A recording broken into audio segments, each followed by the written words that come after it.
Question 1. Operational review demonstrates that a real estate brokerage in Nova Scotia is considering a new commission structure for its agents. The proposed structure involves a tiered commission rate that increases based on the final sale price of a property, with a higher percentage applied to the portion of the sale price above a certain threshold. Additionally, the brokerage is exploring offering a bonus to agents who secure listings that are priced at the higher end of the market appraisal range, even if it means a longer time on market. What is the most appropriate and compliant approach for the brokerage to implement this commission structure and bonus system? Option A. Structure the commission solely based on achieving a sale price significantly above the initial market appraisal, and inform the client that the agent's primary goal is to maximize the sale price, potentially at the expense of a swift sale. Option B. Implement the tiered commission structure and bonus system without explicit disclosure to clients, assuming that agents will naturally act in the client's best interest regardless of the compensation model. Option C. Inform clients verbally about the tiered commission structure and the bonus system, emphasizing the potential for higher agent earnings without providing detailed written documentation or discussing potential impacts on pricing advice. Option D. Clearly disclose the tiered commission structure and the bonus system in writing to all clients, detailing how it works and any potential implications on the agent's advice regarding pricing and negotiation strategies, ensuring the client fully understands and agrees to these terms before listing their property. Correct answer is D.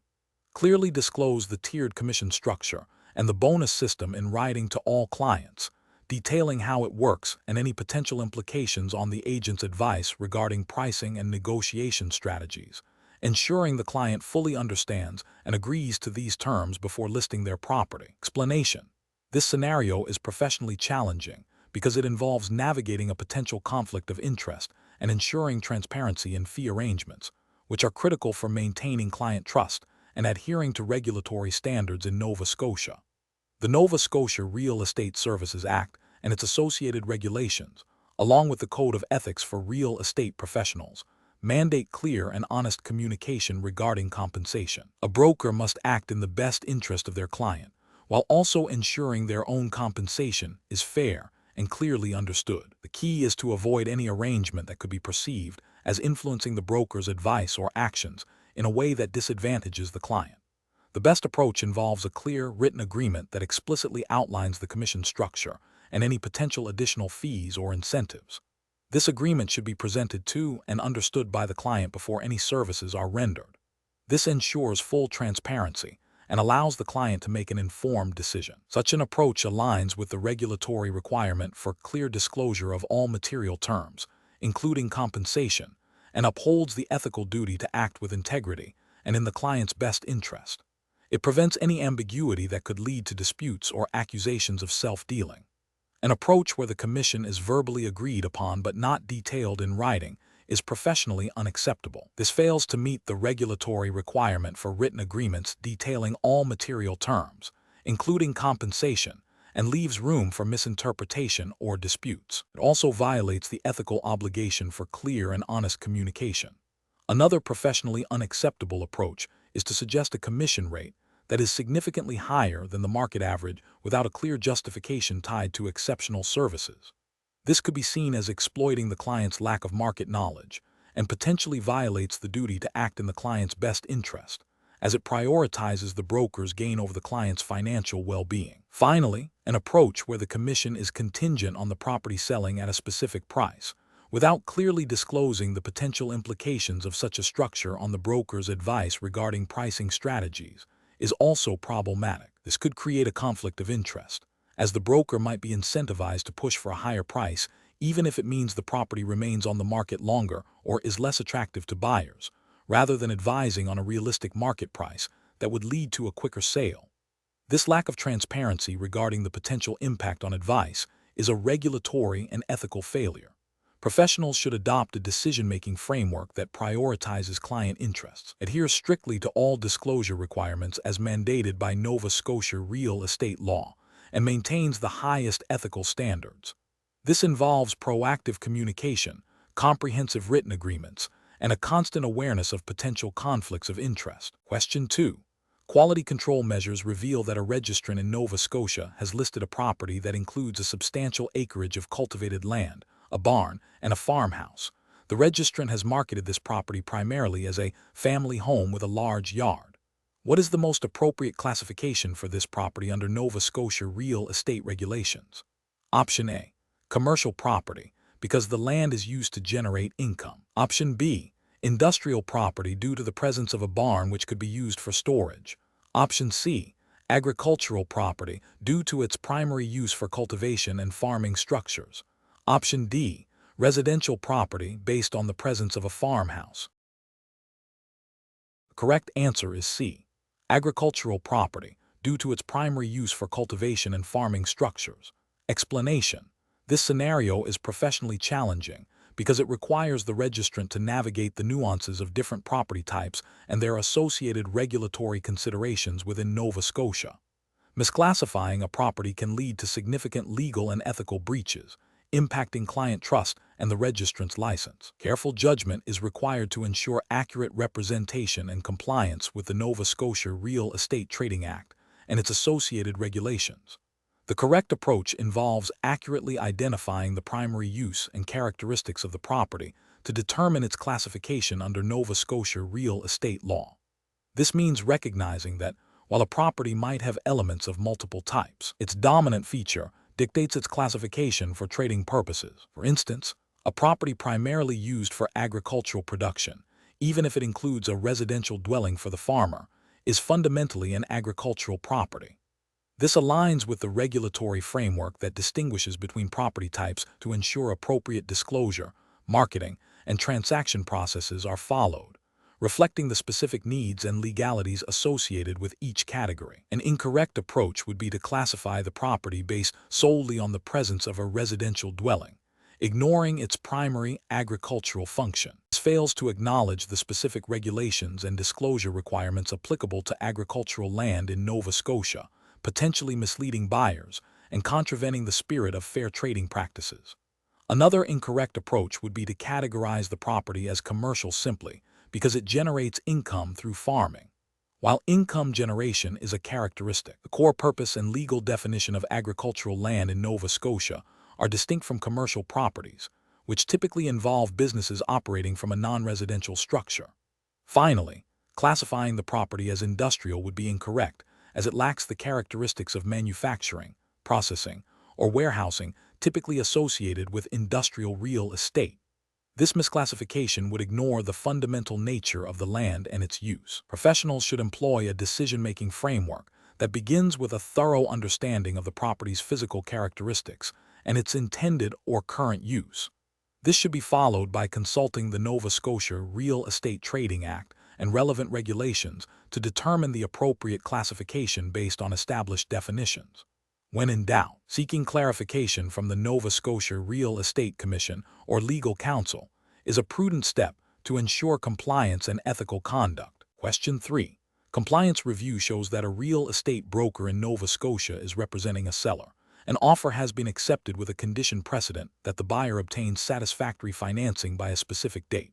The date has passed, and the buyer's lawyer has verbally informed the broker that the buyer is satisfied with the financing arrangements and considers the condition met. What is the most appropriate course of action for the broker to advise the seller? Option A. Advise the seller that the deal is firm and binding because the buyer's lawyer has verbally confirmed satisfaction with the financing. Option B. Proceed with the sale without further action, assuming the verbal confirmation is sufficient to satisfy the condition. Option C. Advise the seller to immediately accept the verbal confirmation and proceed to closing to avoid any potential issues. Option D. Advise the seller that the offer is not yet firm and binding because the condition precedent has not been satisfied in writing, and discuss the seller's options regarding the condition. The correct answer is D. Advise the seller that the offer is not yet firm and binding because the condition precedent has not been satisfied in writing, and discuss the seller's options regarding the condition. Explanation: scenario analysis. This scenario is professionally challenging because it involves a potential breach of contract due to a misunderstanding of a key term, compounded by the broker's reliance on informal communication. Navigating this requires a thorough understanding of contract law in Nova Scotia, specifically regarding offer and acceptance, and the enforceability of conditions precedent. The broker must act ethically and within the bounds of the Nova Scotia Real Estate Services Act and its associated regulations to protect their clients' interests and maintain professional integrity. Correct approach analysis. The best professional approach involves immediately advising the seller that the offer, as written, contains a condition precedent that has not been satisfied. This means the agreement is not yet firm and binding. The broker should explain that the buyer's verbal indication of satisfaction, while noted, does not legally fulfill the condition precedent as stipulated in the written contract. The broker must then guide the seller on their options, which typically include 1. Formally waiving the condition, if permissible and in the seller's best interest. 2. Attempting to obtain written confirmation from the buyer that the condition is satisfied. Or 3. Terminating the agreement if the condition is not met and not waived. This approach aligns with the Nova Scotia Real Estate Services Act's requirement for brokers to act with honesty and integrity, and to ensure clients understand the legal implications of their agreements. It upholds the principle that contract terms, especially conditions precedent, must be addressed formally and in writing to be considered fulfilled. Incorrect approach is analysis. One incorrect approach would be to advise the seller that the deal is firm because the buyer verbally indicated they were satisfied. This is a significant regulatory and ethical failure. Verbal assurances do not typically satisfy a written condition precedent in a real estate contract. The Nova Scotia Real Estate Services Act mandates that brokers ensure their clients understand the terms of agreements, and relying on informal verbal communication to confirm a critical contractual condition is a dereliction of that duty. It exposes the seller to potential legal disputes and financial loss if the buyer later claims the condition was not met.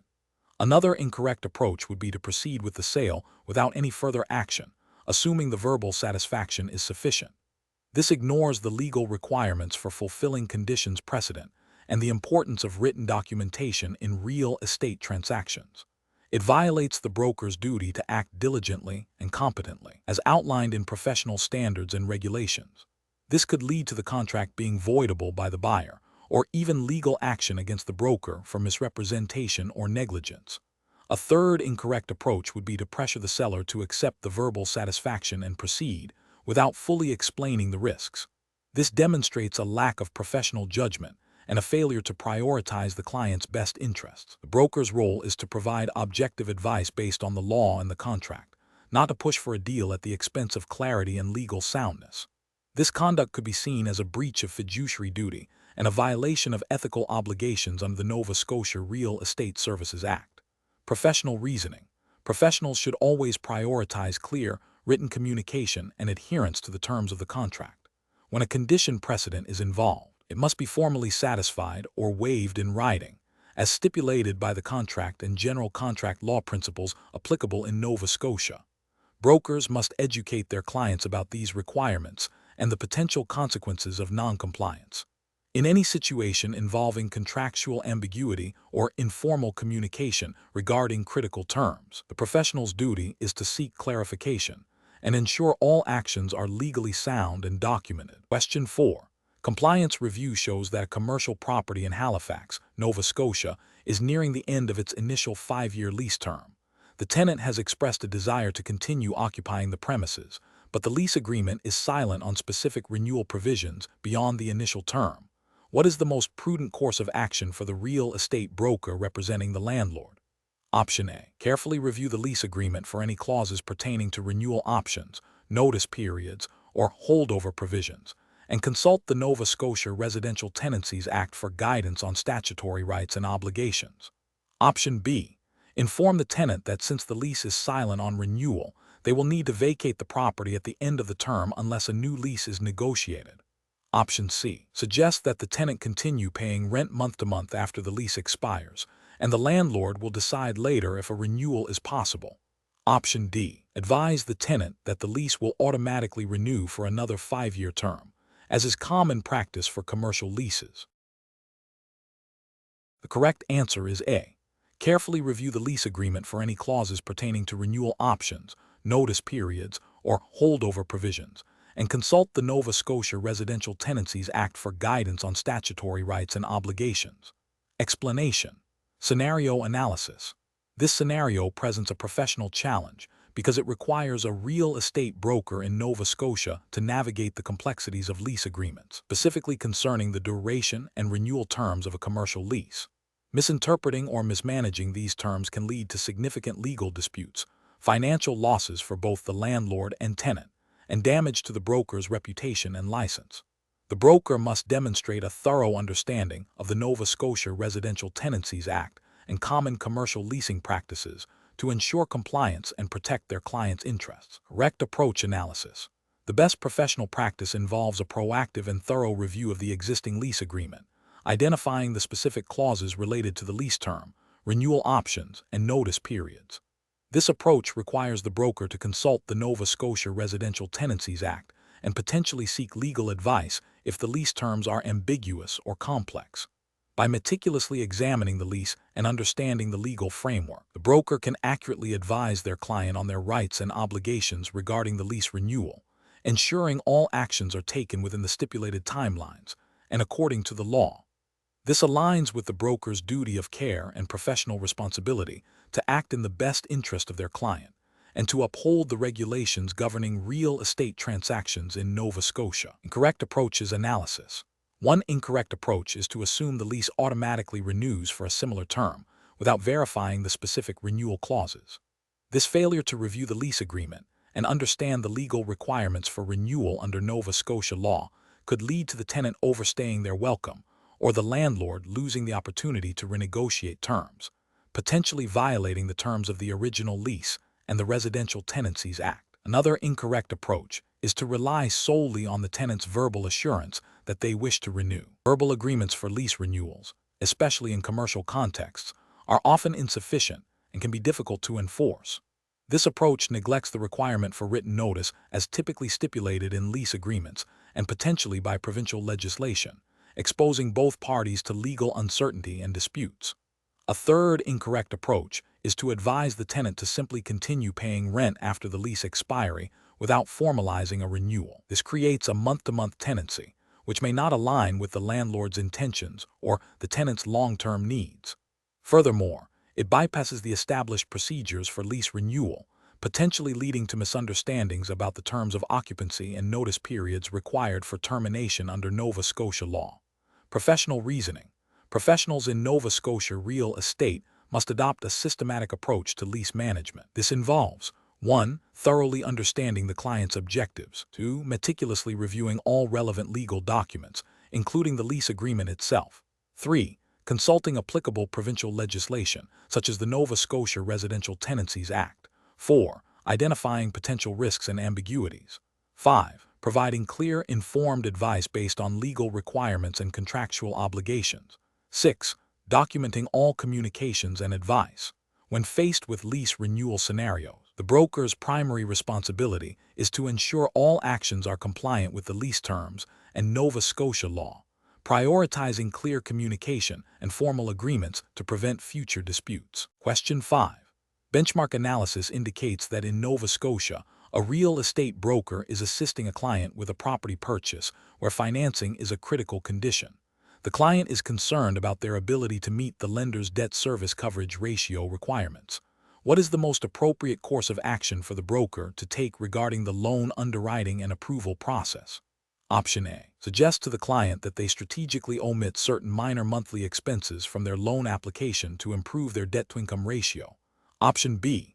Offer to co-sign a portion of the mortgage with the client to demonstrate financial commitment and expedite loan approval. Option C. Contact the mortgage underwriter directly to emphasize the client's strong credit history and downplay any potential financial shortfalls. Option D. Advise the client on the importance of providing complete and accurate financial information to the lender and offer to help them understand the lender's documentation requirements. The correct answer is D. Advise the client on the importance of providing complete and accurate financial information to the lender and offer to help them understand the lender's documentation requirements. Explanation. Scenario analysis. This scenario presents a professional challenge for a Nova Scotia real estate broker because it involves navigating the delicate balance between client interests and regulatory compliance during the loan underwriting and approval process. The broker must ensure the client's financial well-being and the integrity of the transaction, without overstepping their professional boundaries or engaging in practices that could be construed as misleading or unethical under Nova Scotia's real estate regulations. The pressure to close a deal can sometimes create an environment where shortcuts or misrepresentations might seem tempting, but adherence to legal and ethical standards is paramount. Correct approach analysis. The best professional practice involves the broker facilitating communication and providing general guidance on the importance of accurate financial disclosure to the lender. This approach upholds the broker's duty to act in the client's best interest by ensuring they understand the necessity of providing truthful and complete information to the underwriter, which is a fundamental requirement for loan approval. This aligns with the principles of honesty and transparency expected of licensed real estate professionals in Nova Scotia, as well as the implicit requirement to not mislead financial institutions. The broker's role is to support the client's understanding of the process, not to actively participate in or influence the underwriting decisions themselves. Incorrect approaches analysis. One incorrect approach involves the broker advising the client on how to strategically omit or downplay certain financial obligations to improve their chances of loan approval.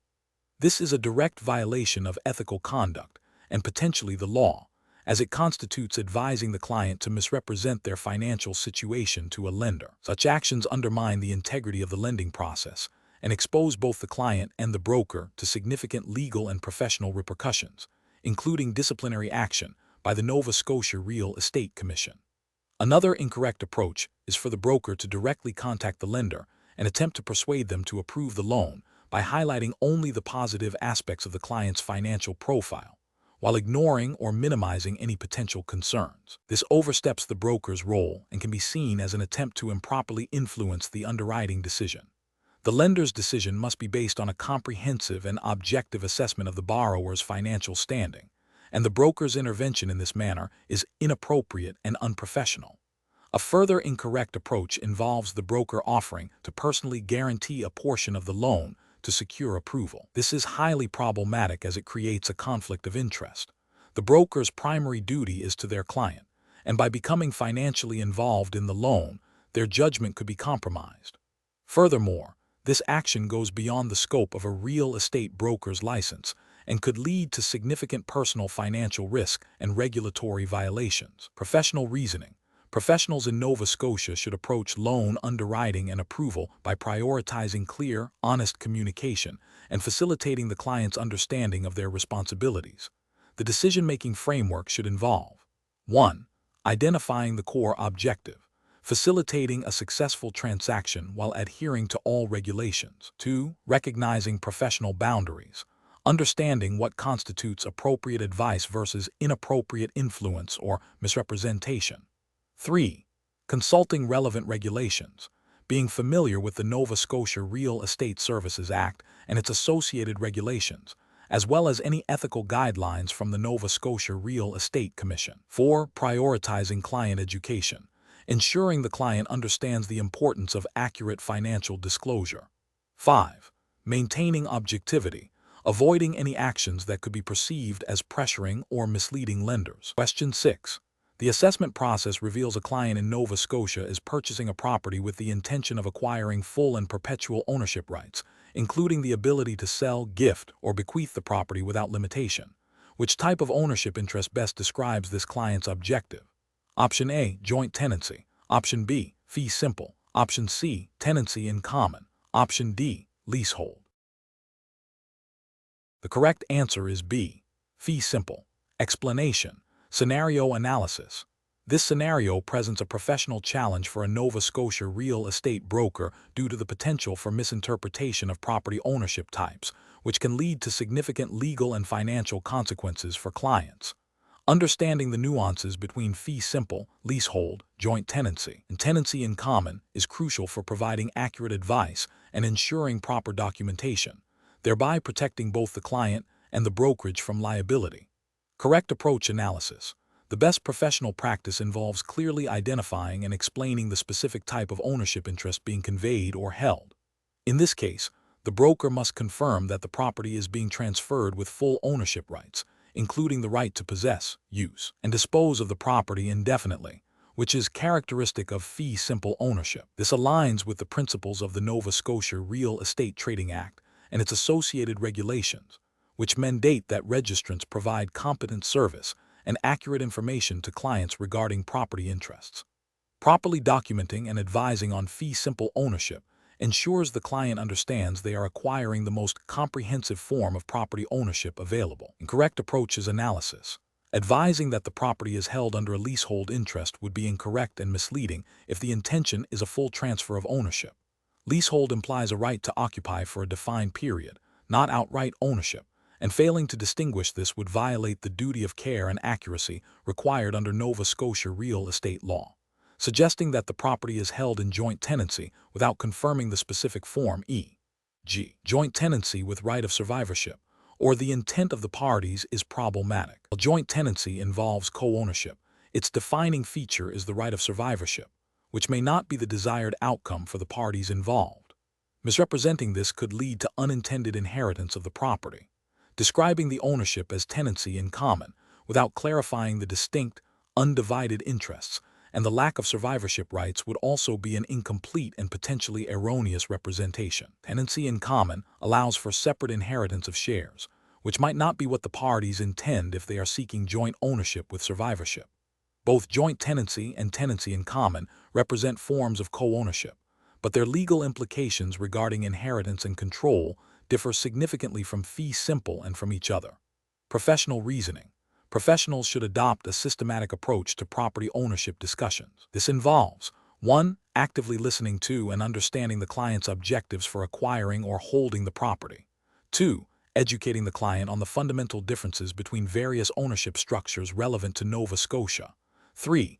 Requesting and reviewing all relevant legal documentation, e.g., title searches, existing agreements, to ascertain the current or intended ownership. 4. Clearly articulating the implications of each ownership type in plain language, focusing on rights of possession, use, disposal, and inheritance. 5. Recommending consultation with legal counsel to finalize the chosen ownership structure and ensure all legal requirements are met. Question 7.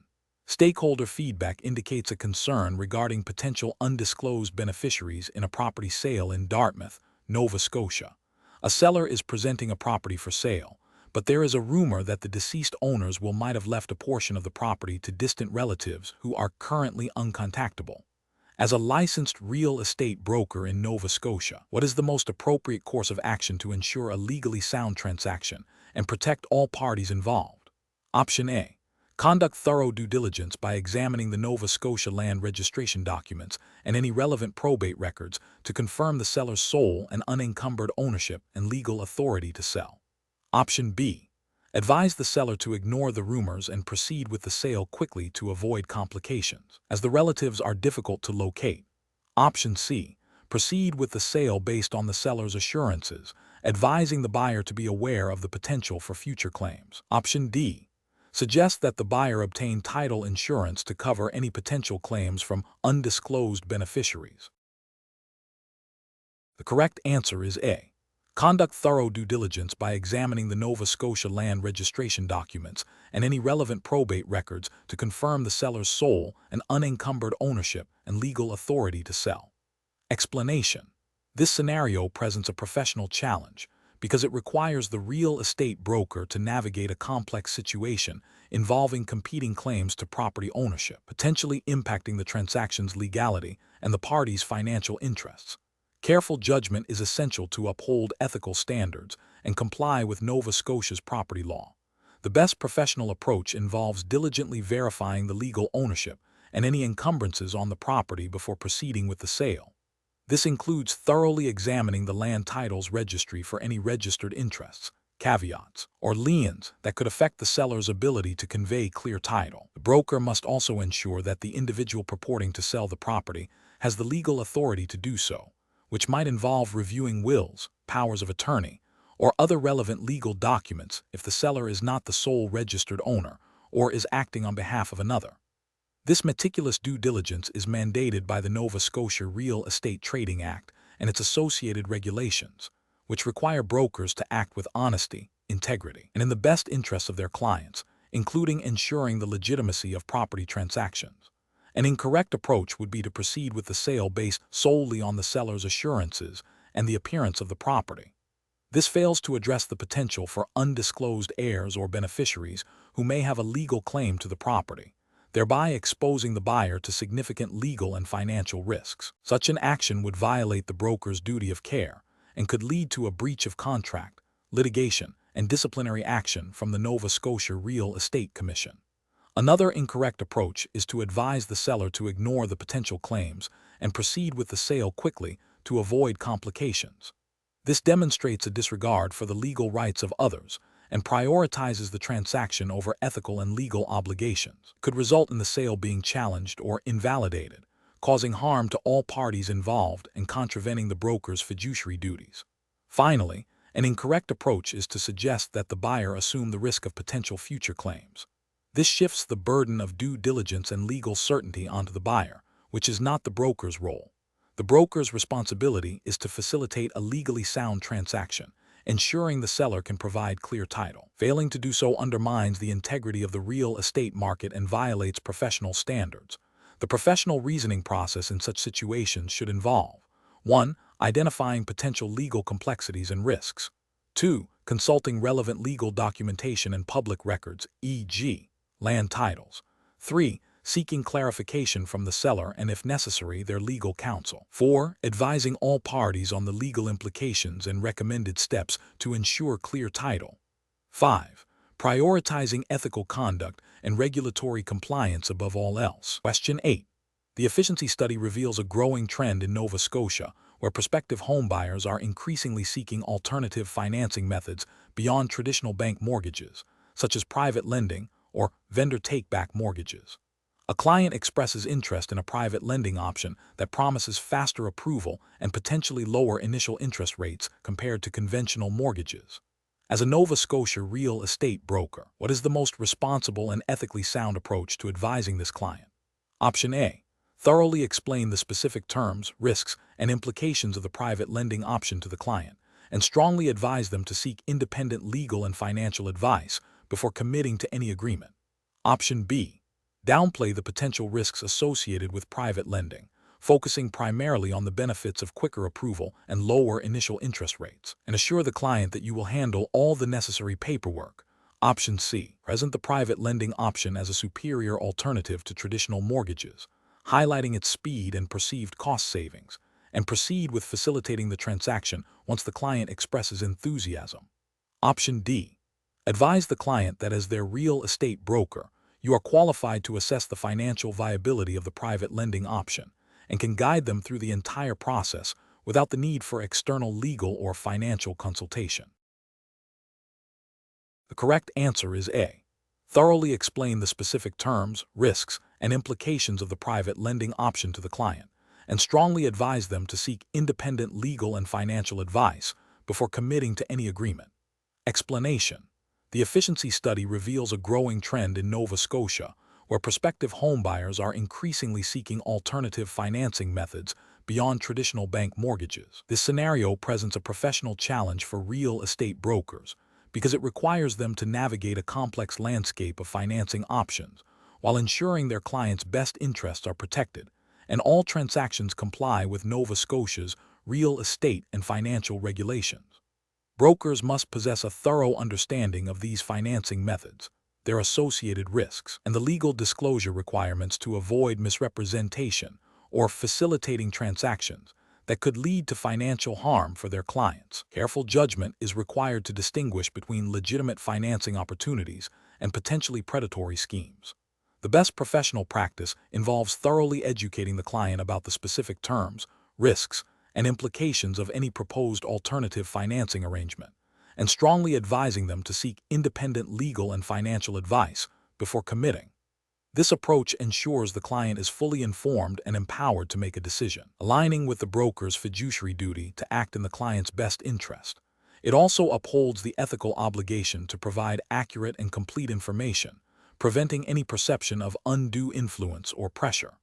This aligns with the principles of client protection and transparency mandated by real estate licensing bodies in Nova Scotia, an approach that involves presenting alternative financing options as a guaranteed solution, without adequately disclosing the associated risks or recommending independent professional consultation is professionally unacceptable.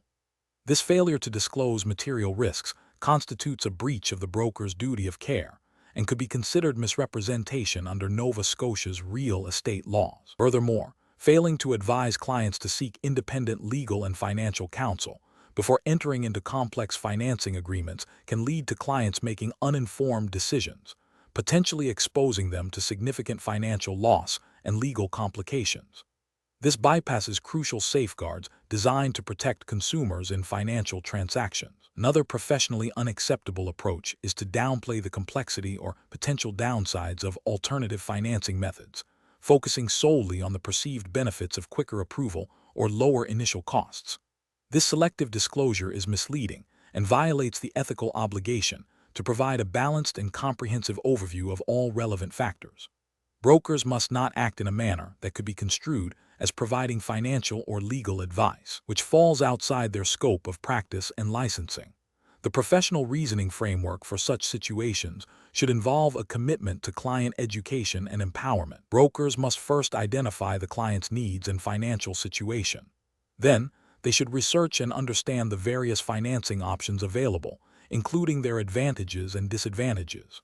Crucially, they must clearly and comprehensively explain these options to the client, emphasizing all risks, costs, and potential consequences. The paramount step is to strongly recommend and facilitate the client's engagement with independent legal counsel and financial advisors to review any proposed financing agreements.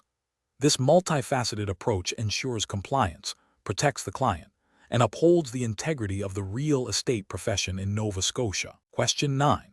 The audit findings indicate that a Nova Scotia real estate broker, when preparing to list a detached residential property in Dartmouth, has exclusively focused on the cost to rebuild the property and its potential rental income, without considering recent sales of similar homes in the neighborhood. Which valuation method, if used as the primary basis for the listing price, will be most likely to deviate from accepted professional practice and regulatory expectations in Nova Scotia? Option A, comparative market analysis. Option B, replacement cost analysis. Option C, income approach. Option D, cost approach. The correct answer is A, comparative market analysis. Explanation. The audit findings indicate a potential deficiency in how a Nova Scotia real estate broker is approaching property valuation for a listing. This scenario is professionally challenging because accurate and defensible property valuation is a cornerstone of ethical and legal real estate practice in Nova Scotia. Brokers have a fiduciary duty to their clients, which includes providing competent advice and services, and this extends to valuation. Misrepresenting a property's value can lead to financial harm for the client, legal repercussions for the broker, and damage to the brokerage reputation. Careful judgment is required to select the most appropriate valuation method based on the property type and market conditions, ensuring compliance with the Nova Scotia Real Estate Trading Act and its associated regulations. The most appropriate approach in this scenario is the comparative market analysis. This method involves analyzing recent sales of similar properties in the same geographic area, adjusting for differences in features, condition, and location. This approach is correct because it directly reflects current market realities and buyer behavior in Nova Scotia. The Real Estate Trading Act and the Nova Scotia Association of Realtors Code of Ethics emphasize the importance of providing accurate and informed advice to clients. A comparative market analysis, when performed diligently, offers the most direct and relevant indication of a property's market value by grounding the valuation in actual, recent transactions. It aligns with the professional standard of care expected of licensed real estate professionals in Nova Scotia. Using the income approach would be inappropriate if the property is not primarily an investment property, or if sufficient rental data is unavailable or unreliable in the specific Nova Scotia market segment. This approach focuses on the potential income a property can generate, which is not the primary driver of value for most residential properties. Relying solely on this method without considering comparable sales could lead to a valuation that does not reflect what a typical buyer would pay. This could be seen as a failure to provide competent service under the Real Estate Trading Act. Employing the cost approach would also be inappropriate as the primary method for a typical residential listing. This method estimates the cost to replace or rebuild the property minus depreciation plus land value. While useful for unique properties, new construction, or insurance purposes, it often fails to account for market demand, buyer preferences, and the specific economic conditions influencing the Nova Scotia real estate market. A valuation based solely on replacement cost might not reflect the actual price a buyer is willing to pay, potentially misinforming the seller and leading to an unrealistic listing price, which contravenes the duty of care owed to the client. The professional decision-making process for similar situations should involve a thorough understanding of the property type, its intended use, and the prevailing market conditions in Nova Scotia. A broker should first consider the most direct indicators of market value. If the property is residential and has comparable sales, the comparative market analysis is typically the starting point. If it's an income-generating property, the income approach becomes more relevant, but should ideally be supplemented with comparative data. For unique or new properties, the cost approach might be considered, but always with an awareness of market absorption and buyer willingness to pay.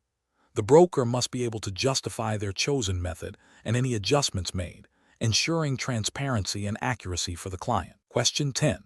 Market research demonstrates a growing demand for multi-unit residential properties in Halifax. A client has acquired a vacant lot in the Halifax Regional Municipality, HRM, zoned R20, measuring 500 square meters. They propose constructing a residential building with a total gross floor area, GFA, of 800 square meters. Given that the R20 zone in HRM typically has a floor space ratio, FSR, of 0.5, what is the maximum allowable GFA for this lot, and what is the implication of the client's proposed GFA? Option A. The proposed 800 m2 GFA is acceptable because similar-sized buildings are common in the surrounding R20 neighborhood. Option B. The maximum allowable GFA is 750 square meters, 500 m2 times 0.5 FSR. The proposed 800 m2 GFA exceeds the maximum allowable GFA by 50 m2, indicating a zoning noncompliance issue that needs to be addressed. Option C. The proposed development is permissible as long as it adheres to setback requirements and does not exceed 50% lot coverage. Option D. The maximum allowable GFA is not a primary concern in the R20 zone. The focus should be on the number of dwelling units permitted. The correct answer is B. The maximum allowable GFA is 750 square meters, 500 m2 times 0.5 FSR. The proposed 800 m2 GFA exceeds the maximum allowable GFA by 50 m2, indicating a zoning noncompliance issue that needs to be addressed. Explanation. Scenario analysis. This scenario presents a professional challenge for a Nova Scotia real estate broker because it requires navigating complex zoning bylaws and understanding their direct financial implications for a client's development project. Misinterpreting or failing to accurately calculate the implications of these bylaws can lead to significant financial losses for the client, potential legal liabilities for the broker, and damage to the broker's reputation. The broker must demonstrate not only knowledge of the Halifax Regional Municipality, HRM, zoning regulations, but also the ability to apply them practically to a specific development proposal. Correct approach analysis. The best professional approach involves a meticulous calculation of the maximum allowable gross floor area, GFA, based on the specific zoning designation R20 and the lot size, then comparing this to the proposed GFA. For an R20 zone in HRM, the floor space ratio, FSR, is a key determinant. The FSR dictates the maximum GFA allowed per unit of land area. In an R20 zone, typical FSR is 0.5. Therefore, the maximum allowable GFA is calculated as lot area times FSR. The broker must then clearly communicate this calculated maximum GFA to the client, highlighting any discrepancy with the proposed GFA and explaining the implications for the project's feasibility under current zoning. This approach is correct because it directly addresses the zoning requirement, provides a quantifiable answer, and educates the client on the regulatory constraints, enabling informed decision-making. It aligns with the professional duty of care to provide accurate and relevant information regarding land use regulations. Incorrect approaches analysis. One incorrect approach is to simply state that the proposed development is likely permissible without performing a detailed GFA calculation. This fails to acknowledge the specific FSR of the R20 zone and the potential for the proposed GFA to exceed the regulatory limit. It is a failure to exercise due diligence and provide a data-driven assessment, potentially leading the client to proceed with an unfeasible project. Another incorrect approach is to focus solely on setback requirements and lot coverage without considering the GFA limitation. Setbacks and lot coverage are important zoning considerations. They do not, on their own, determine the overall permissible building size. A project could meet setback and lot coverage requirements but still exceed the maximum GFA, making it non-compliant. This approach demonstrates an incomplete understanding of the zoning bylaw's comprehensive impact. A further incorrect approach is to assume that because similar developments exist in the area, the proposed project will be approved. Zoning bylaws are specific, and while surrounding development can provide context, it does not override the explicit regulations. Approvals for other properties may have been based on different bylaws, variances, or historical circumstances. Relying on precedent without verifying current zoning compliance is a significant professional failing. Professional reasoning. Professionals in Nova Scotia real estate must adopt a systematic approach when dealing with zoning and land use. This involves 1. Identifying the specific zoning designation of the property. 2. Consulting the relevant municipal zoning bylaw, in this case, the Halifax Regional Municipalities Bylaw. 3.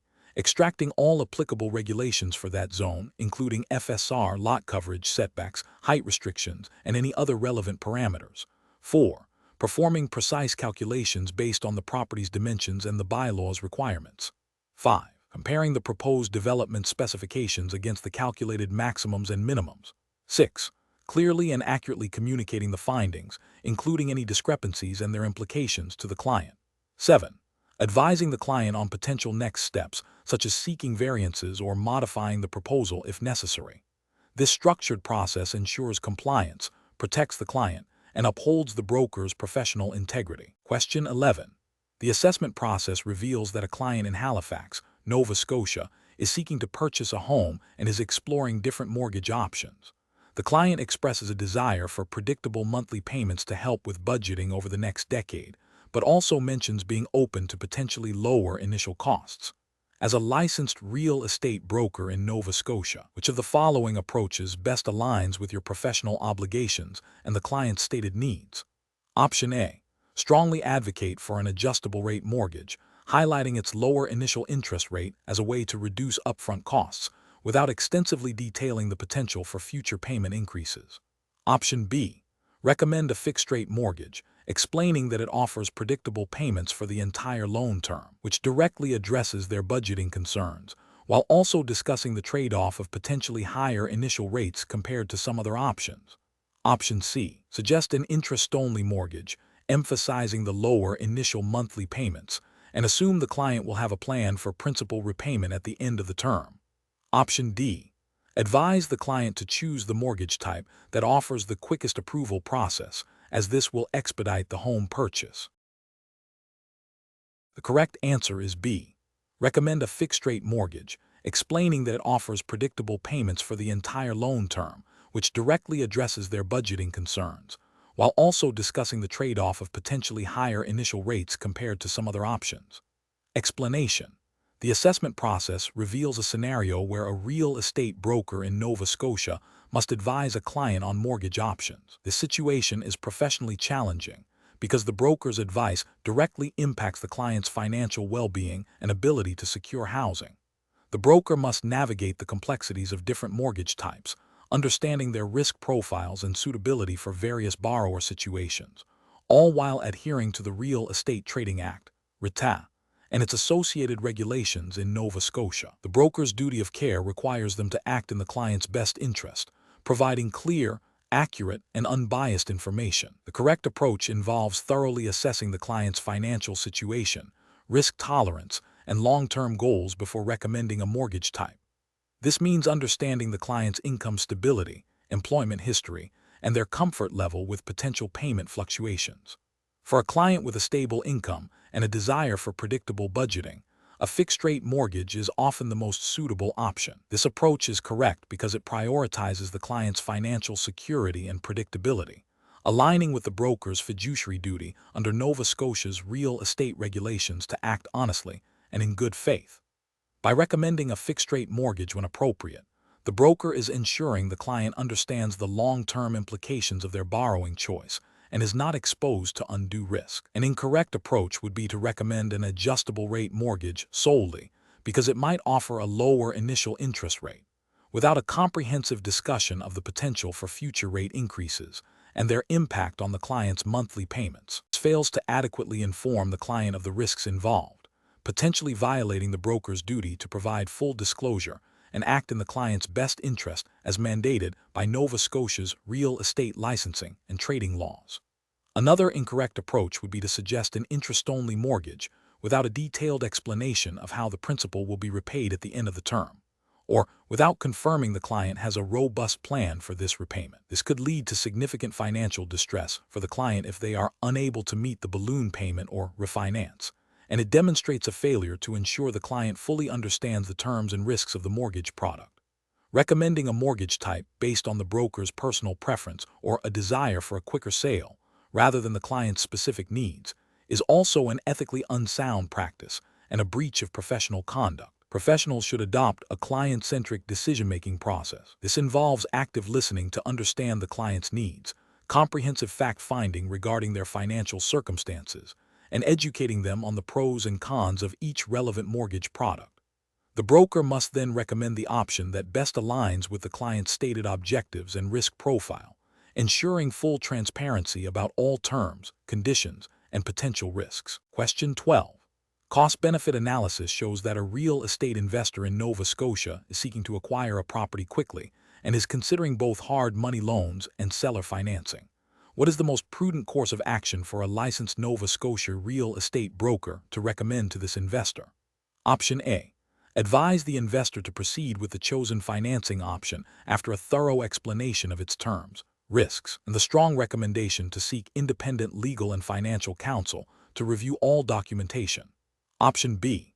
Recommend that the investor forego independent legal review of the financing documents to save on costs and expedite the transaction. Option C. Emphasize the speed of acquisition offered by hard money loans and encourage the investor to focus on the potential returns, minimizing discussion of the higher interest rates and short repayment periods. Option D. Facilitate the seller financing arrangement immediately, assuming the seller's representations about the property's clear title are accurate, to expedite the closing process. Correct answer is A. Advise the investor to proceed with the chosen financing option after a thorough explanation of its terms, risks, and the strong recommendation to seek independent legal and financial counsel to review all documentation. Explanation. This scenario presents a professional challenge for a Nova Scotia real estate broker because it requires navigating complex financing arrangements that carry significant risks for both the investor and the seller, while ensuring compliance with the Real Estate Trading Act, RETA, and its associated regulations. The broker must exercise due diligence and provide informed advice, balancing the investor's desire for quick acquisition with the potential pitfalls of non-traditional financing. Careful judgment is required to avoid misrepresentation, conflicts of interest, and ultimately, to protect the client's interests within the legal framework. The best professional approach involves thoroughly educating the investor on the specific terms, risks, and implications of hard money loans, including their typically higher interest rates, shorter repayment terms, and the potential for rapid foreclosure if payments are missed. This includes advising the client to seek independent legal and financial advice to review all loan documents and understand their obligations. This approach aligns with the broker's fiduciary duty to act in the best interest of their client and to provide honest, fair, and ethical service as mandated by RETA.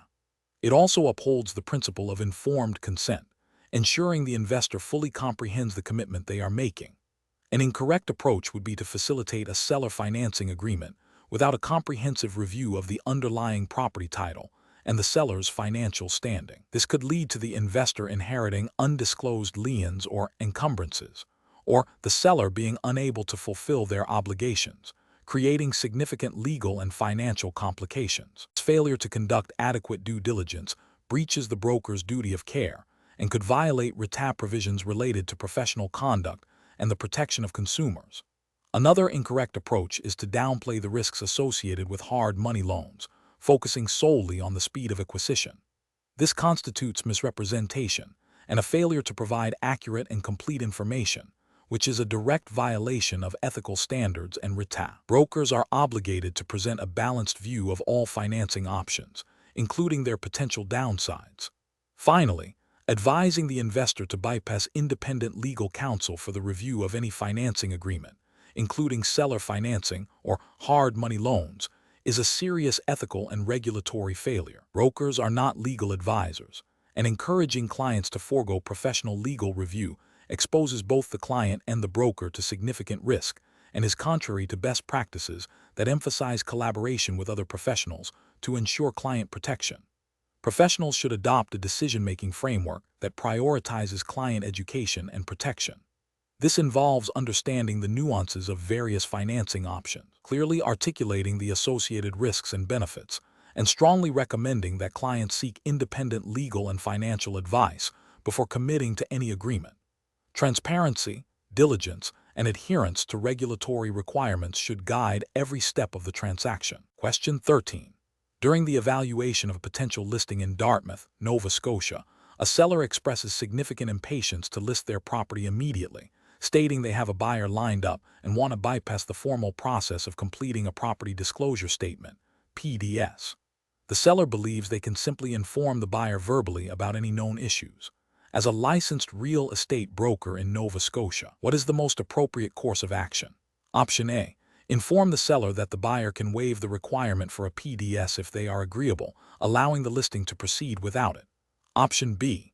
Agree to list the property immediately and advise the seller to verbally disclose any known issues to the potential buyer, noting that the PDS can be completed later. Option C. Suggest to the seller that they fill out the PDS with unknown for all questions to expedite the listing process, as this technically fulfills the requirement.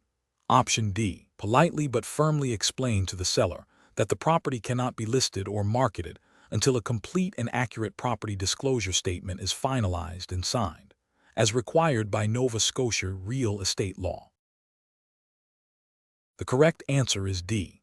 Politely but firmly explain to the seller that the property cannot be listed or marketed until a complete and accurate property disclosure statement is finalized and signed, as required by Nova Scotia real estate law. Explanation.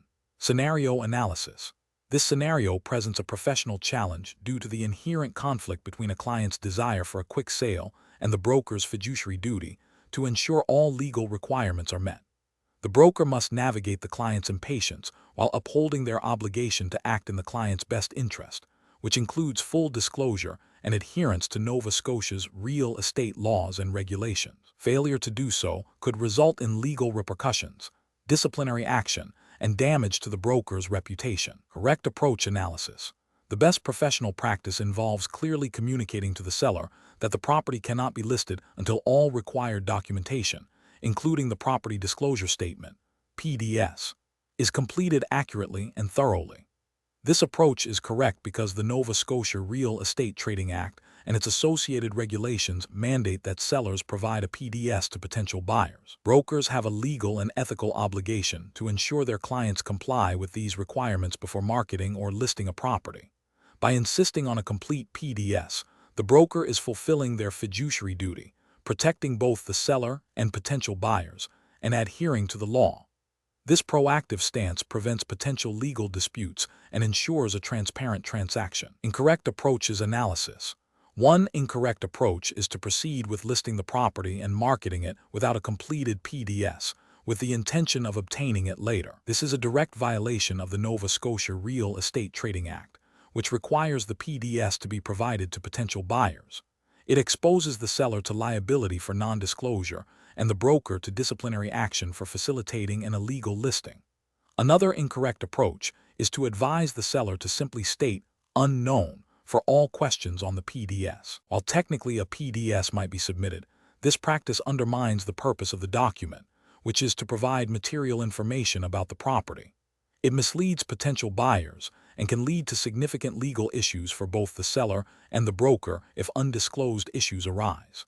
This is ethically unsound and likely contravenes the spirit, if not the letter, of disclosure requirements. A further incorrect approach is to suggest that the PDS is optional or can be waived by the buyer.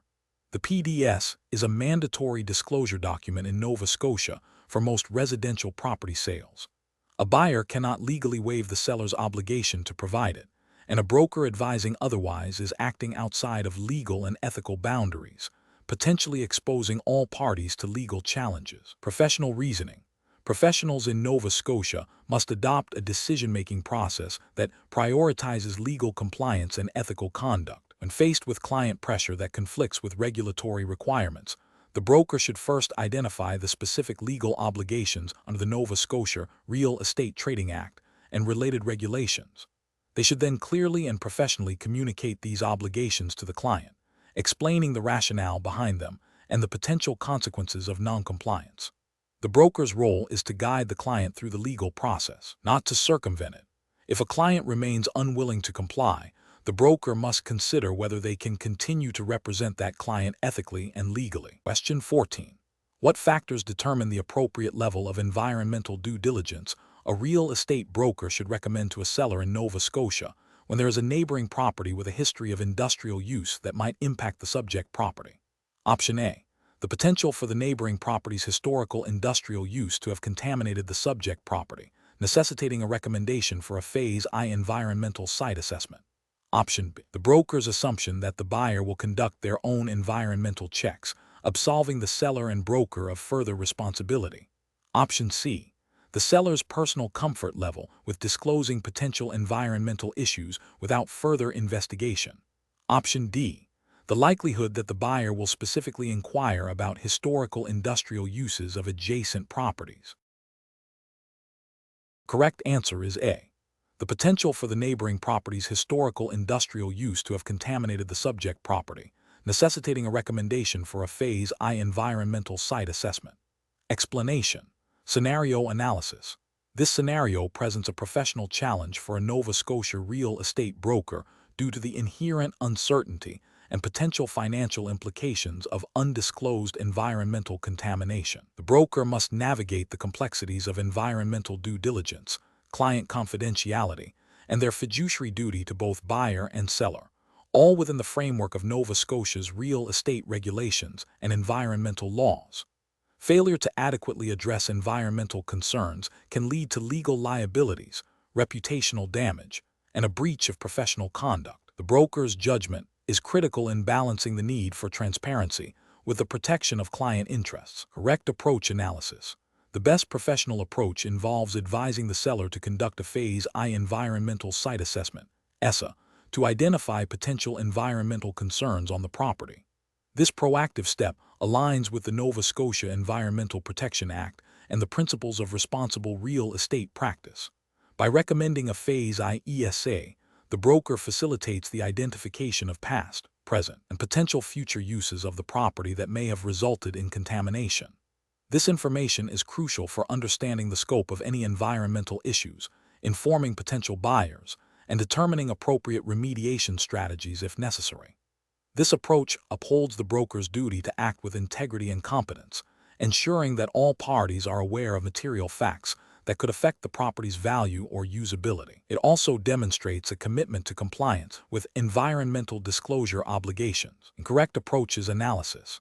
Advising the seller to simply disclose the neighbor's historical industrial use without further investigation is professionally inadequate. While the neighbor's use is a potential indicator, it does not confirm contamination on the subject property.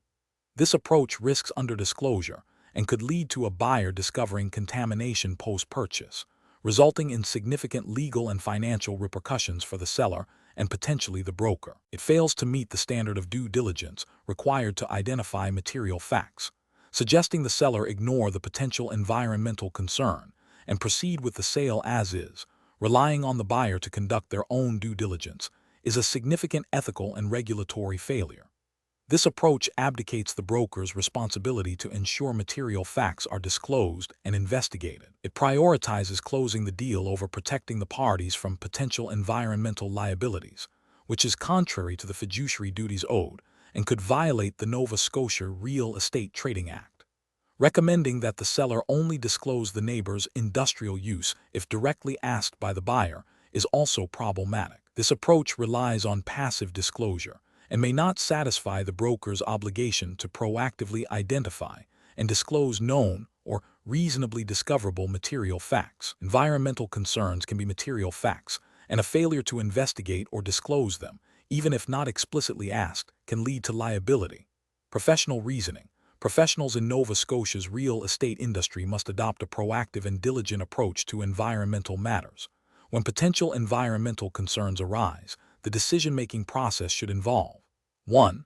Identifying the potential issue and its relevance to the property. 2. Consulting relevant provincial environmental legislation and guidelines, such as the Nova Scotia Environmental Protection Act. 3. Advising the seller on appropriate steps for due diligence, such as conducting an ESA, to ascertain the nature and extent of any contamination. 4. Ensuring full and transparent disclosure of all material facts to potential buyers, supported by any assessment reports. 5. Acting in the best interests of the client, while upholding ethical standards and legal obligations. Question 15. System analysis indicates a real estate broker in Nova Scotia is working with a client who expresses a strong preference for a neighborhood based on the perceived religious affiliation of its residents, stating they would feel more comfortable if the area had a specific religious demographic. What is the most appropriate course of action for the broker to take to ensure compliance with fair housing laws and ethical practice? Option A. Advise the client that while direct discrimination is illegal, personal preferences are paramount, and that the broker will do their best to find a neighborhood that feels right to the client, even if it means implicitly favoring certain areas. Option B. Lightly inform the client that Nova Scotia's Human Rights Act prohibits discrimination in housing based on religion, and that the brokerage cannot accommodate requests that steer clients based on such characteristics, offering to show properties in any area that meets their other, non-discriminatory criteria. Option C. Agree to the client's request and focus the property search exclusively on neighborhoods that align with the client's stated religious preference, believing it is the client's right to choose where they live. Option D.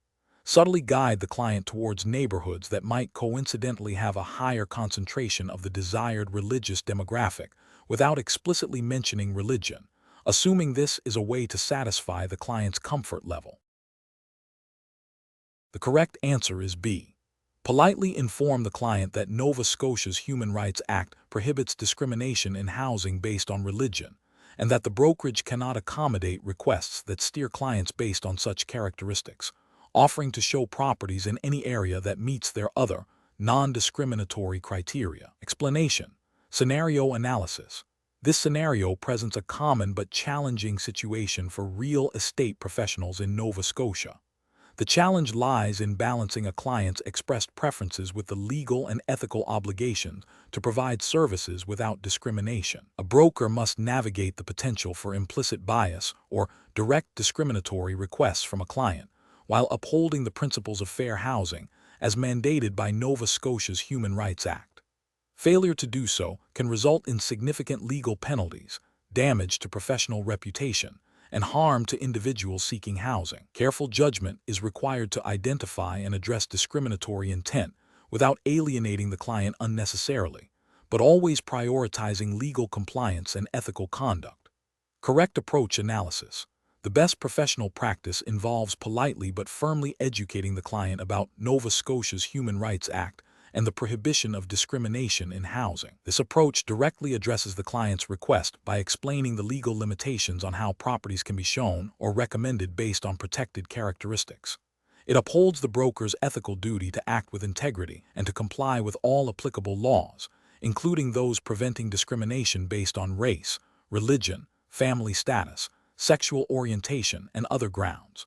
By clearly stating the legal boundaries, the broker avoids engaging in discriminatory practices and sets a professional standard for the client relationship. Incorrect approaches analysis.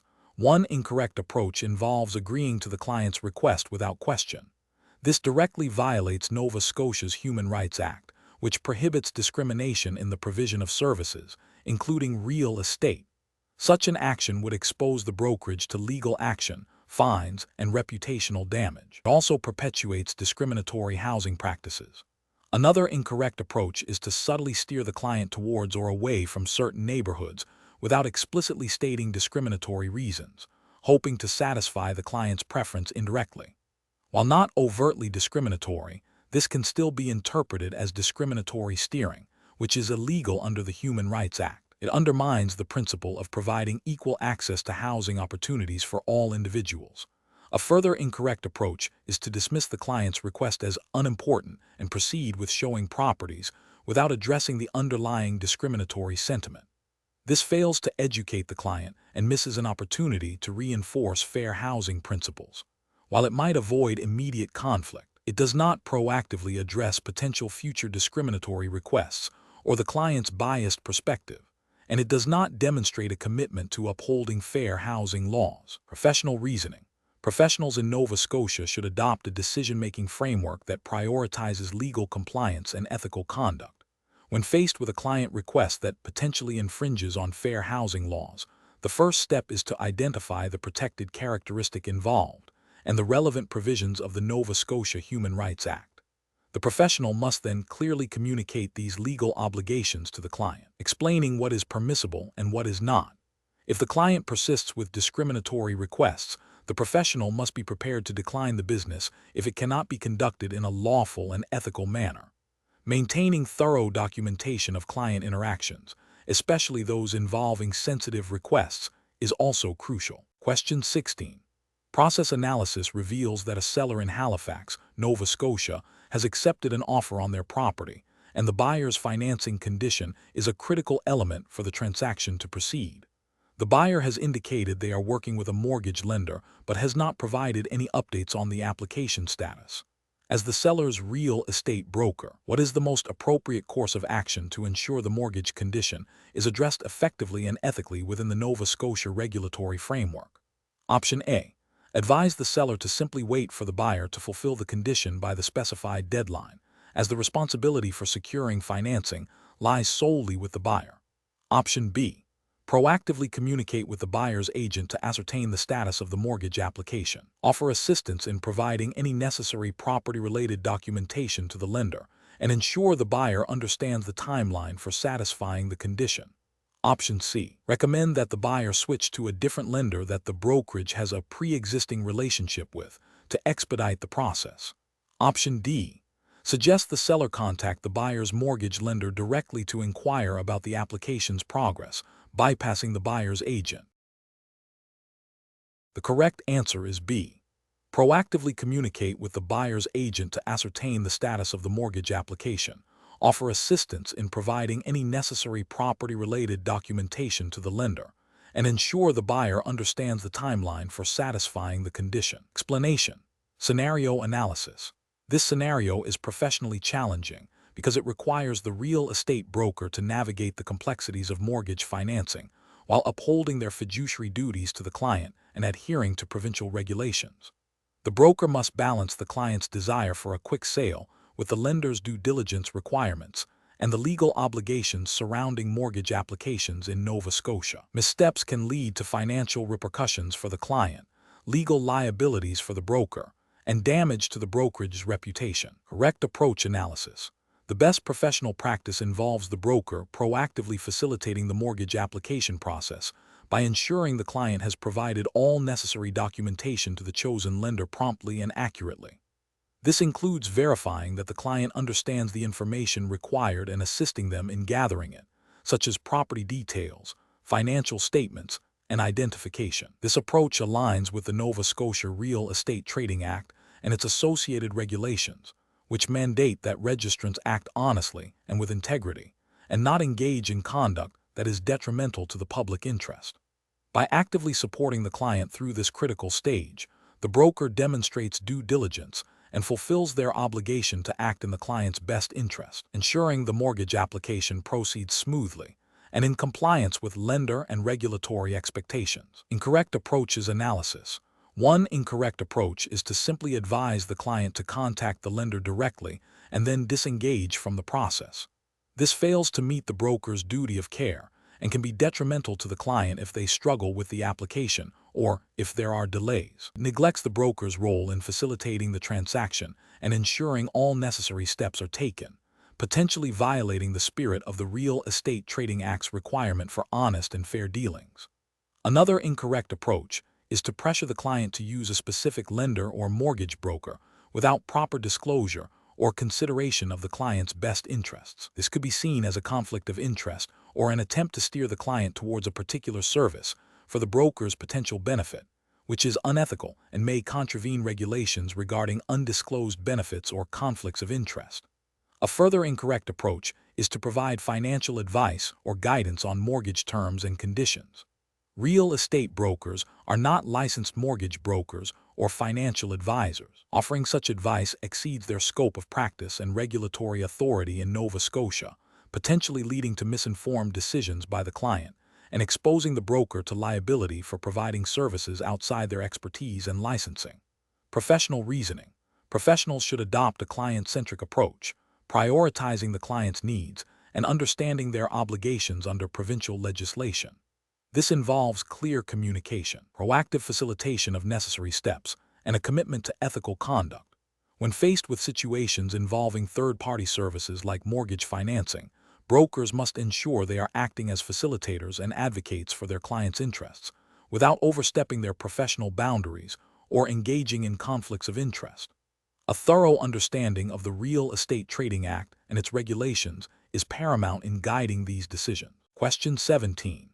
Process analysis reveals that a real estate brokerage in Dartmouth, Nova Scotia, has listed a property for sale. During the marketing period, a salesperson from the same brokerage identifies a potential buyer who is interested in purchasing that specific property. Considering the regulatory framework governing real estate transactions in Nova Scotia, what is the most appropriate and legally compliant course of action for the brokerage and its salesperson? Option A. Proceed with facilitating the transaction as a dual agent without explicitly informing both parties, assuming that their continued engagement implies consent. Option B. Advise the buyer to seek independent representation from another brokerage to avoid any perceived conflict of interest, even if the buyer expresses a strong preference to work with the original salesperson. Option C. Continue to represent the seller exclusively, while informally advising the buyer on their offer, as the salesperson is primarily working for the seller who listed the property. Option D. Immediately disclose the potential dual agency situation to both the seller and the buyer, explain the implications, and obtain written informed consent from both parties before proceeding with any further representation of either party in this transaction. The correct answer is D.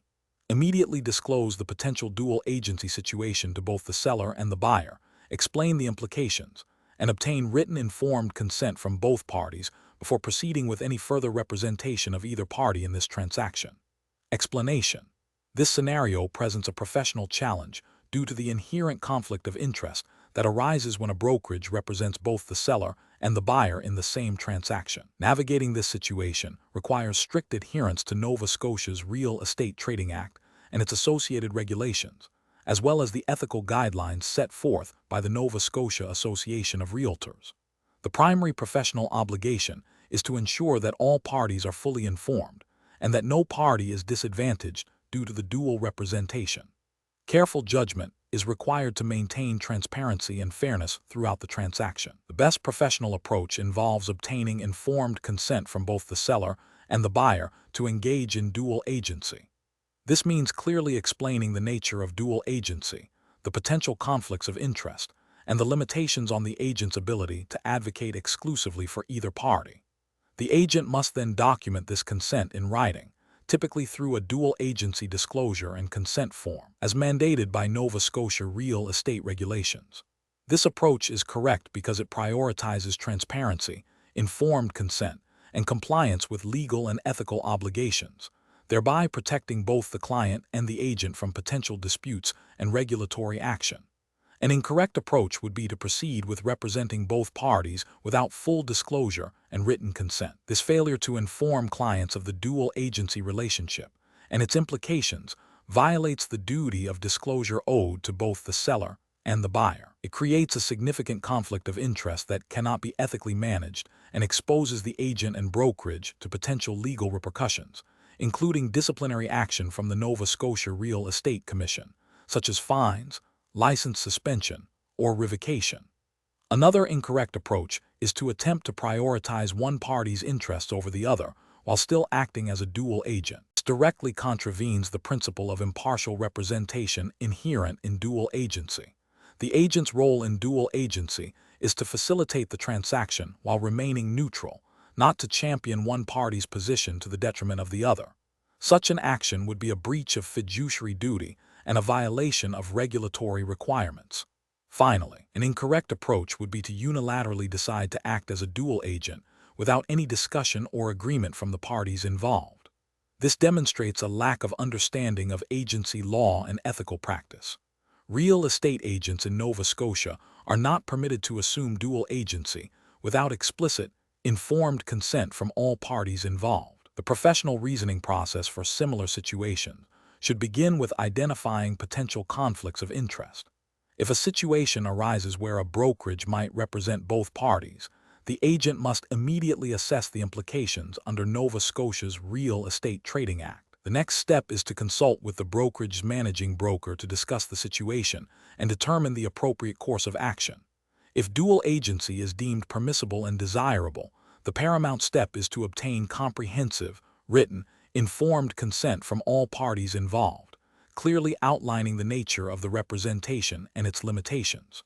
Throughout the transaction, the agent must maintain strict impartiality and ensure all communications and actions are transparent and fair to both the seller and the buyer. Question 18. Process analysis reveals that a Nova Scotia real estate salesperson, MS, Anya Sharma, has not provided her broker with confirmation of completing her required continuing professional development hours for the current licensing period. Her license renewal deadline is approaching in 3 weeks. As the managing broker, what is the most appropriate and compliant course of action to ensure both MS Sharma and the brokerage remain in good standing with the Nova Scotia Real Estate Commission? Option A. Accept MS Sharma's verbal assurance that she has completed her hours and not pursue further verification at this time. Option B. Advise MS Sharma that she can complete her outstanding continuing education hours after her license renewal date. Option C. Wait until MS Sharma's license renewal date to inquire about her continuing education and address any issues at that time. Option D. Immediately contact MS Sharma to confirm her continuing education status, and if any hours are outstanding, assist her in completing them as quickly as possible to meet the renewal deadline. Correct answer is D. Immediately contact MS Sharma to confirm her continuing education status, and if any hours are outstanding, assist her in completing them as quickly as possible to meet the renewal deadline. Explanation. Scenario analysis. This scenario presents a professional challenge for a Nova Scotia real estate broker regarding the licensing and continuing education requirements for their salesperson. The core difficulty lies in ensuring ongoing compliance with the Real Estate Trading Act and its associated regulations, particularly when dealing with potential lapses in professional development. A broker has a supervisory responsibility to ensure their salespersons maintain active licenses and meet all statutory obligations. Failure to do so can lead to disciplinary action against the broker, the salesperson, and potential harm to consumers. Careful judgment is required to balance business operations with strict adherence to regulatory mandates. Correct approach analysis. The best professional practice involves proactively identifying and addressing any salesperson's potential noncompliance with continuing education requirements before their license renewal deadline. This approach, which involves the broker immediately contacting the salesperson to confirm their status and assist them in completing any outstanding education, directly aligns with the broker's statutory duty to supervise and ensure compliance with the Real Estate Trading Act. The Nova Scotia Real Estate Commission, NSREC, mandates that all licensed individuals must complete a specified number of continuing professional development (CPD) hours annually to maintain their license. By taking immediate action, the broker upholds their ethical obligation to protect the public and ensures their brokerage operates within the legal framework, preventing potential license suspension or revocation for the salesperson and avoiding penalties for the brokerage. Incorrect approaches analysis. One incorrect approach involves waiting until the salesperson's license renewal date to inquire about their continuing education status. This is a failure to exercise due diligence and proactive supervision. The Real Estate Trading Act places a responsibility on the broker to ensure their salespersons are compliant. Waiting until the last minute significantly increases the risk of non-compliance, as the salesperson may not have sufficient time to complete the required hours, leading to a lapsed license and potential penalties for both parties. Another incorrect approach is to assume that a salesperson has completed their continuing education simply because they state they have, without seeking verification. This demonstrates a lack of professional skepticism and a failure to implement adequate internal controls. Brokers are expected to have systems in place to track and verify CPD completion, as stipulated by NSREC guidelines. Relying solely on verbal assurances is insufficient and exposes the brokerage to regulatory risk. A further incorrect approach is to suggest that the salesperson can simply catch up on their continuing education after their license has expired. This is a direct contravention of the licensing and renewal provisions under the Real Estate Trading Act. A license that has expired due to non-compliance with continuing education requirements is no longer active, and the salesperson cannot legally trade in real estate until it is reinstated, which typically involves fulfilling all outstanding requirements and potentially facing additional administrative steps or penalties. Professional reasoning. Professionals in this situation should adopt a proactive compliance framework. This involves establishing clear internal policies and procedures for tracking salesperson licensing and continuing education deadlines. Regular communication with salespersons regarding their CPD status should be a routine part of brokerage operations. When a potential issue arises, the immediate priority is to verify the facts and take corrective action in accordance with regulatory requirements. This ensures both individual salesperson compliance and the overall integrity and legal standing of the brokerage. Question 19. Process analysis reveals that a licensed real estate broker in Nova Scotia, representing a seller, learns that their sibling is interested in purchasing the property. The broker has not yet informed the seller of this familial connection to the potential buyer. What is the most appropriate course of action for the broker to take in this situation? Option A. Immediately disclose in writing to the seller the broker's familial relationship with the potential buyer, clearly outlining the conflict of interest, and advise the seller to seek independent legal and real estate advice before proceeding. Option B. Present the offer to the seller and encourage them to accept it, downplaying the significance of the familial relationship to the buyer. Option C.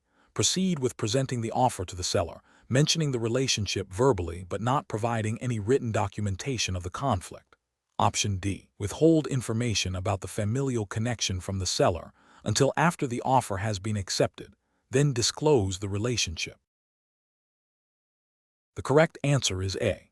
Immediately disclose in writing to the seller the broker's familial relationship with the potential buyer, clearly outlining the conflict of interest, and advise the seller to seek independent legal and real estate advice before proceeding. Explanation. Scenario analysis. This scenario presents a professional challenge due to the inherent conflict between a broker's duty to their client and the potential for personal gain through a related party transaction. Navigating this requires strict adherence to disclosure obligations and acting in the client's best interest, as mandated by Nova Scotia's real estate regulations and ethical standards. The broker must prioritize transparency and avoid any appearance of impropriety. Correct approach analysis. The best professional practice involves the broker immediately disclosing their relationship with the potential buyer to their seller client in writing. This disclosure must clearly outline the nature of the relationship and the broker's potential conflict of interest. Following this, the broker should advise the seller to seek independent legal and real estate advice before proceeding. This approach is correct because it directly aligns with the Nova Scotia Real Estate Trading Act and its associated regulations, which mandate full disclosure of any interest a registrant has in a property transaction. It upholds the fiduciary duty owed to the client by ensuring informed consent and allowing the seller to make decisions free from undue influence or undisclosed conflicts. Incorrect approaches analysis. One incorrect approach is to proceed with the transaction without informing the seller about the relationship with the buyer. This failure constitutes a breach of the broker's fiduciary duty and violates the disclosure requirements under the Nova Scotia Real Estate Trading Act. It creates a significant conflict of interest and undermines the trust placed in the broker by the seller. Another incorrect approach is to inform the seller verbally but not provide a written disclosure. A verbal disclosure might seem like a step towards transparency. It lacks the formality and clear record-keeping required by regulatory bodies.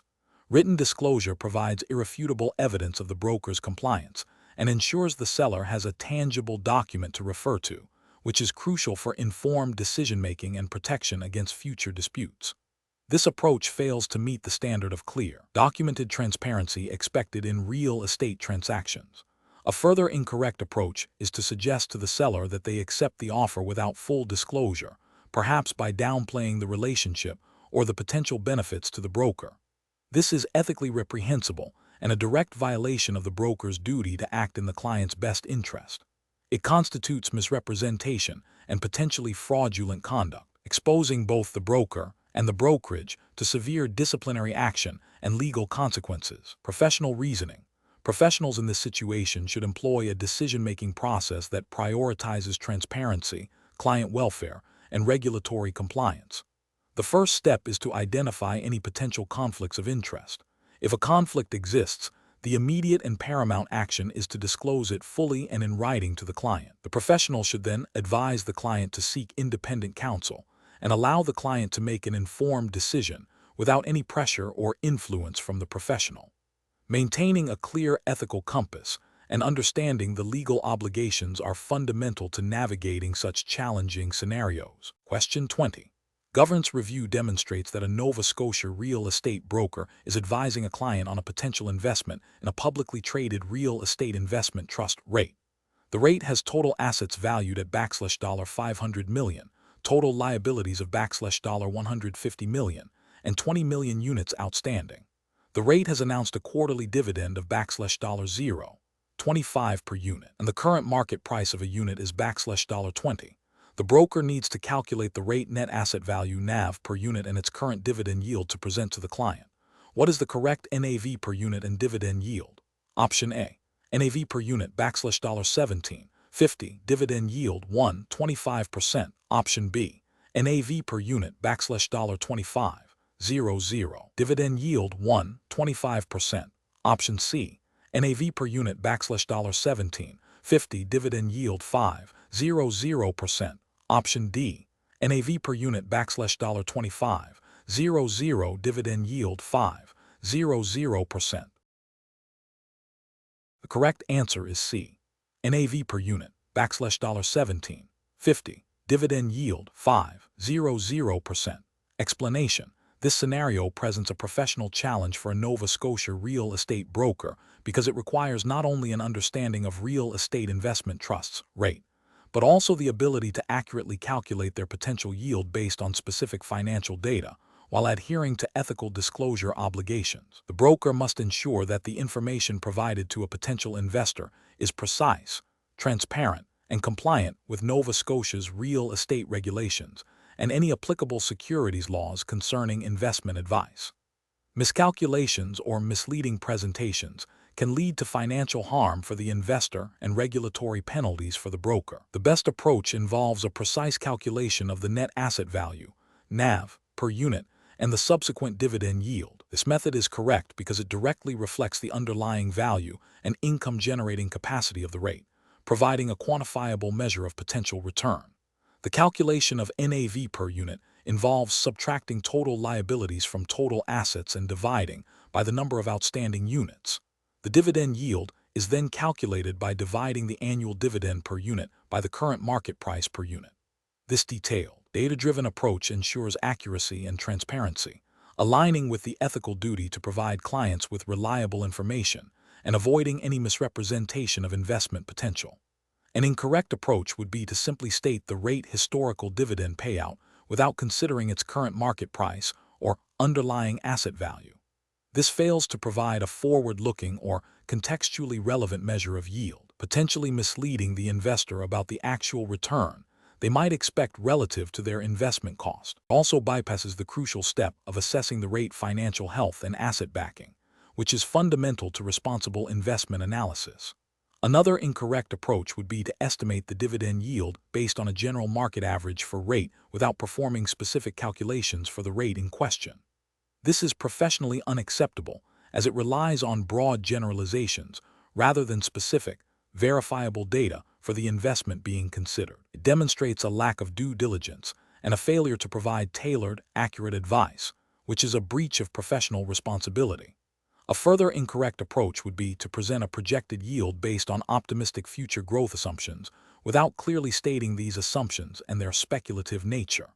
While projections can be part of investment analysis, presenting them as guaranteed or without proper caveats is misleading and unethical, can create unrealistic expectations, and expose the broker to liability if those projections are not met. The professional decision-making process for similar situations should involve a commitment to accuracy, transparency, and due diligence. Brokers must first understand the client's investment objectives and risk tolerance. Then, they must gather all relevant financial data for the investment vehicle, perform precise calculations using appropriate formulas, and clearly communicate the results, including any assumptions or limitations. This involves a thorough understanding of both real estate principles and financial analysis, ensuring that advice provided is both compliant and in the best interest of the client.